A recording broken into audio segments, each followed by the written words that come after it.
Hello everybody, this is Moses from Zaatar Gardens, and this is episode 25 of Gardening Without Edits. Let me show you something really cool right now. I'm finished harvesting my Rio Red grapefruit, and I'm just surprised at the production this year. I produced, for a 4.5 foot tall tree to almost 5 feet tall, pruned that way, it produced over 100 pounds of grapefruit this year. Let me show you something really cool though. There's Lulu right there. Mind the mess. In the early spring, I get really busy in the patio area for spring, and here's a future video on these coming up soon.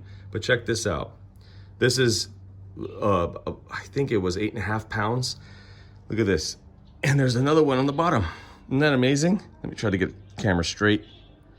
Look how much.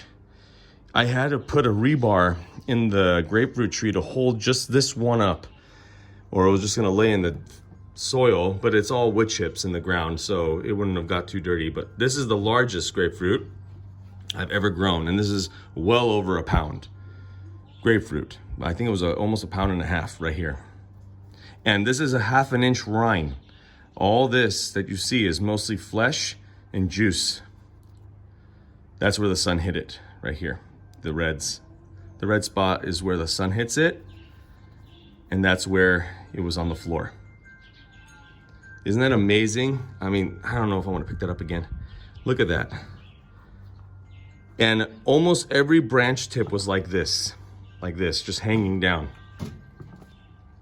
Isn't that amazing? And I don't do much. I just put a whole bunch of wood chips on the ground, fish emulsion, seaweed, sometimes molasses in the soil and foliar fed, and I get production like this while using half of the city average household, half of the water.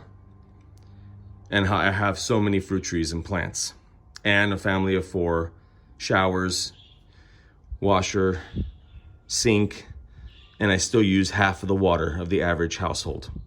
And I could get production like this. Happy gardening, everyone.